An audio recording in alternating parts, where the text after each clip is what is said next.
ಅಲ್ಲ ಸರ್, ಕಿತ್ತೂರು ಖಾನಾಪುರಗಳು ನಿಮ್ಮ ಪ್ರೀತಿ ವಿಶ್ವಾಸಕ್ಕೆ ಧನ್ಯವಾದಗಳು ಸರ್. ಬೆಳಗಾವಿ ಲೋಕಸಭಾ ಕ್ಷೇತ್ರ ಸೇರಿಸಬೇಕು ಅಂತ ಇದಿದೆ ಸರ್. ಸಾಕಷ್ಟು ಸಮಸ್ಯೆಗಳಿಂದ ಇದಾಗಿದೆ. ಮತ್ತೆ ಕರೋನಾ ಪ್ರವಾಹ ಬರಗಾಲ ಬಂದಿದೆ ಸರ್. ಆ ಟೈಮಲ್ಲಿ ಬಂದಿಲ್ಲ, ಈಗೂ ಬಂದಿದ್ದೀರಾ ಸರ್ ತಾವು. ನೊಂದಿರ್ತಕ್ಕಂಥ ಜನರಿಗೆ ಸಾಕಷ್ಟು ನೊಂದಿದ್ದಾರೆ. ಈ ನಡುವೆ ಬರೋದಿಲ್ಲ ಅನ್ನೋ ಆರೋಪ ಇದೆ ಸರ್. ಕಾಂಗ್ರೆಸ್ ಅವರೇ ಮಾಡ್ತಿದ್ದಾರೆ. ನಮ್ಮ ಕಿತ್ತೂರು ಖಾನಾಪುರಗಳಿಗೆ ಪ್ರಾದೇಶಿಕ ಅಸಮತೋಲನ ಜಾಸ್ತಿ ಆಗ್ತಾ ಇದೆ ಸರ್.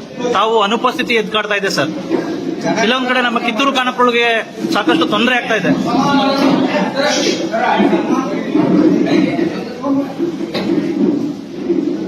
ಇದಕ್ಕೆಲ್ಲ ನಿಮ್ಮ ಮೌನವೇ ಉತ್ತರನ ಸರ್? ಕಿತ್ತೂರು ಖಾನಾಪುರ ಕ್ಷೇತ್ರದ ಜನ ಕೂಡ ಹೇಳ್ತಿದ್ದಾರೆ, ಅನಂತಕುಮಾರ್ ಹೆಗಡೆ ಅವರು ಬರೋದೇ ಇಲ್ಲ, ಚುನಾವಣಾ ಸಮೀಪ ಬಂದಿದೆ, ಹೀಗಾಗಿ ಬರ್ತಿದ್ದಾರೆ.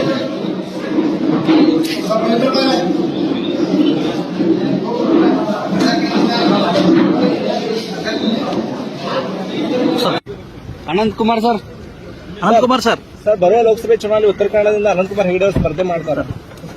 ಅಲ್ಲ ಸರ್, ಕಿತ್ತೂರು ಖಾನಾಪುರಗಳಿಗೆ ಬಂದೇ ಇಲ್ಲ ತಾವು. ತಾರತಮ್ಯ ಆಗ್ತಾ ಇದೆ, ಪ್ರಾದೇಶಿಕ ಅಸಮತೋಲನ ಜಾಸ್ತಿ ಆಗ್ತಾ ಇದೆ. ಬರೀ ಆ ಕಡೆ ಕ್ಷೇತ್ರದ ಮಾತ್ರ ತಾವು ಕಾನ್ಸಂಟ್ರೇಷನ್ ಮಾಡ್ತಾ ಇದ್ದೀರಾ ಸರ್. ನಮ್ಗೆ ಎರಡಕ್ಕೂ ಅನ್ಯಾಯ ಆಗ್ತಾ ಇದೆ ಸರ್.